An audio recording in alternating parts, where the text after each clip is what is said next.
Sam Roberts at Goddington Road on a Thursday night. I've managed to catch up with Nick Walsh in the middle of a Worcester sandwich, as it were. Sounding reassuringly like Alan Partridge then for a moment. But Worcester last weekend, Worcester this weekend. Let's look back at what must have been an incredibly pleasing Saturday afternoon, knocking them out of the cup and progressing to the final. What are your thoughts after all of that has sort of come to pass, as it were? Just firstly, obviously delighted with the performance, the attitude of the guys to beat a Worcester team that I think quite fancied themselves, which you would as a, yes, they might have been this slight second string, but they're still full-time professionals, and they would have fancied beating a part-time side even on their own patch. So I think we did really, really well. Apart from after the first sort of 10 minutes, really established ourselves for 70 minutes in that game, and I think we didn't look back, and they didn't really look like scoring again. I know they got that sort of consolation in the end, so that was really pleasing. And the thing with it, which pleases me, and I think everybody here, is that, and hopefully will worry them for this weekend, is the forwards went unbelievably well. And when have we scored 2 driving lineouts and a pushover scrum in one game, and especially against a team like Worcester? So that's absolutely fantastic for the forwards, for us, and hopefully that sort of worries them a little bit for next week, because that's an area, and it's not just against us, but any team they play. Richard Hill said at the beginning of the playoffs, whoever's got the best forward pack's probably going to win the thing. So we scored a lot of tries as well in the last 2 games. I think we scored 18 tries, and again it'll be something that they'll have to think about, because offensively we're in the right place at the moment. Yeah, definitely. I said to the backs on it was Thursday last week and before the game, I said, look, I feel we're attacking wise, we've been in a good place. Even against Doncaster here when we lost in the playoffs, we attacked really well. We just didn't want to defend for some reason. Then when we went away to Pirates, we again attacked really well. We were the better side on the day, but just a few unlucky things like overthrowing line out, the guy goes through and they score. And we're going through 10-15 phases to score. People at the moment, or not necessarily the last couple of weeks, but well, yeah, I suppose actually on Saturday they did a couple of that one lucky try initially, wasn't it? Or you could say good skill, but people weren't having to sort of work hard for their tries. And so I said to the boys, I said, look, I feel we're getting into a decent place attacking wise, especially. We just got to tighten up and a bit more pride in our defence. And we know we can defend because we had the second best defensive record in the league. So we know we're a good defensive side, but for some reason we just went off the ball a bit. But I said to the guys, I feel we're in a good place. I feel we're attacking well. We've gone through a bit of a blip in the playoffs. We've sneaked in the back door, but obviously, building to last weekend, I said, let's keep momentum going. Let's keep doing what we're doing, and then looking forward to this weekend. Anything can happen, and yeah, we're going to have to play unbelievably well. We're going to have to tackle our socks off. Our missed tackle count is going to probably have to be the lowest, and our penalty count is probably going to have to be the lowest in any game all season, with the sort of the power they've got with Andy Goods kicking, and then their strong driving game and scrum game. But if we can try and get near those sort of goals, then we've got a chance, definitely, and they've got to be worried about us, otherwise it's disrespectful, I think.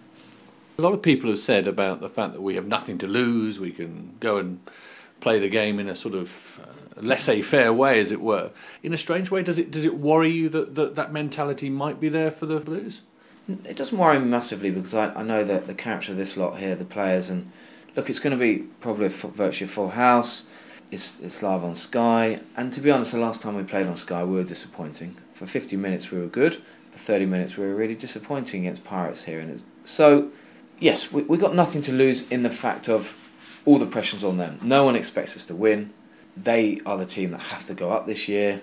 We don't. But there's still 22 guys out there who are actually going to take the field. But then there's the rest of the club and the management and everything about the club that want to go and put a good show on. I don't want us to go there throwing the ball around laissez-faire and we get pumped by 40-50 points. Oh, don't worry, lads, we had nothing to play for. Well, we do, because we still want to get to a final. I'd love to be... How awesome would it be here to be in a championship final at Bedford, at Goldington Road, and go wherever, Welsh and Pirates, who you would fancy, your chances, and it's not we haven't got anything to lose. I think we've got less to lose than Worcester have in that respect. but the guys aren't. You know, we've got a game plan which we want to implement for the weekend, and it's not just chuck it around. You know, when we need to kick the ball, we will. We need to keep them away from our 22 as much as possible. So things like that, you know, the boys would not be happy, and the management and the whole club and the whole of Bedford, I'm sure, wouldn't be happy coming off, you know, if being pumped by 40 points live on Sky as well. No, it's we've just got less to lose, I think, than Worcester. I think that's the way to look at it. I just want to finish on a couple of points. One being one player in particular who I think has done very well is a back, James Pritchard. He's captained the side. How do you see what has happened to him this season with the captaincy and how he's grown and his points total, which looks as though it's going to be another huge one again? How do you view his input into this club? Well, Pritchard's been here for many years and been a massive part of this club, and in my sort of 3 seasons here he's been fantastic. And the good thing with Pritch is he doesn't necessarily say that much, but when he does talk, people listen. And I think, you know, the decision, you know, Mike's decision especially to make him captain this year has been absolutely fantastic, and it's not taken away from captains before, down last year, whatever. I think what it's done with Pritch, I think the added responsibility has improved him. Some people, it gets to them and they worry too much about it, and then it affects their performances, whereas I think it's made him grow as a person, as a player, and you know, he is a massively important part of our team. And when, you know, obviously Ed's been playing well, and we've moved Pritch to the wing, you know, his performances have not diminished one little bit. His goal kicking is vital to us. He's kicked unbelievably well. I think this is the best year he's kicked. I don't know any stats, just from off the top of my head.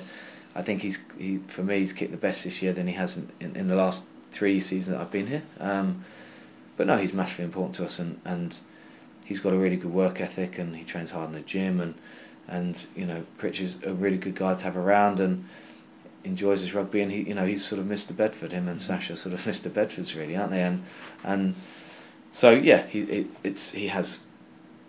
definitely got better this year, and you know, he's obviously in his 30s now, but I know what it feels like, and sometimes you get, you know, maybe we're fine wines, me and Pritch, we get better with age. The opposite end of the scale, almost to a certain extent. On he came last weekend, Josh Bassett, and that's obviously a big future. Another man who I thought has played quite well, the last couple of games especially, has been Jake Sharp. And, you know, as a young lad, he's still very young, and you forget how young they are often. But there's 2 boys perhaps looking to the future, and it all bodes well, doesn't it?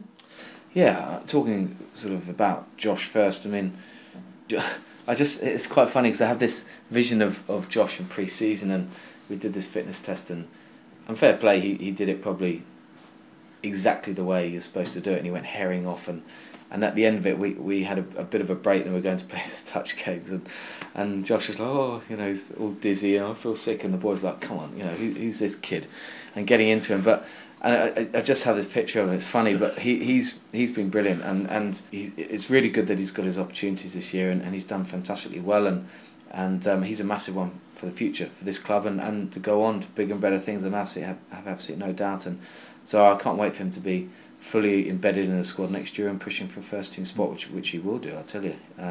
So he's fantastic, and Jake has been. It's been tough for Jake when he sort of, because obviously Milo was playing, and he didn't get as many opportunities early on, and he's had to bide his time. But fair play, he's come out every week at training, coming from Surrey's, and you know, those Surrey's boys, it's tough for them because they train in the day, and they have to play on Monday night sometimes, and sometimes absolutely exhausted. And but he comes over, and I said he's had to bide his time, and we never saw the best of Jake, I don't think, because it was like one game on, and then he was off for a couple of weeks, and I think it was difficult for him to sort of get himself into the squad and into the team.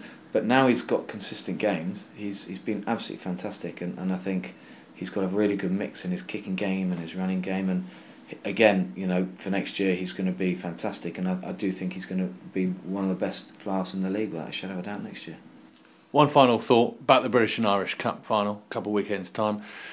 Bristol did ever so well to beat Pontypridd away. There's absolutely no quarter given, I would have thought, with that team down there. That's going to be a hell of a cup final. Bristol have had their issues, obviously, off the field all season. They didn't have a great league campaign. They sneaked into the playoffs, had a poor playoffs.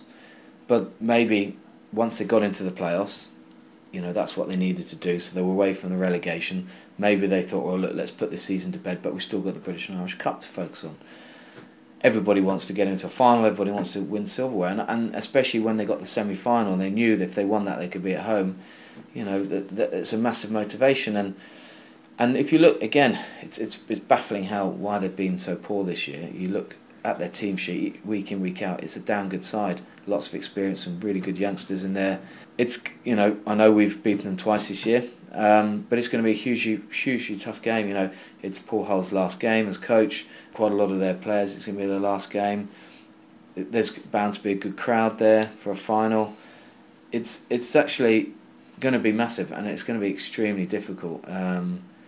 You know, whichever place, Pontypridd or there was always going to be tough. And so I think, yeah, it was a great result for them. I think they did damn well, because I actually thought Ponty would beat them, because, you know, you question sort of the motivation if they were struggling a bit. But yeah, it's, you know, we've got to get through this weekend first, but we'll go down there really confident. And, you know, sometimes playing away from home in a final, maybe again the pressure's off you a little bit, because, you know, their fans be expecting them to win, and if suddenly things aren't going their way and it gets a bit quiet, we can build on that and stuff. So I don't know, it's obviously I prefer to be here, but we had a good record there this season, so why not? You know, it's going to be tough, but you've got to back yourself, you know.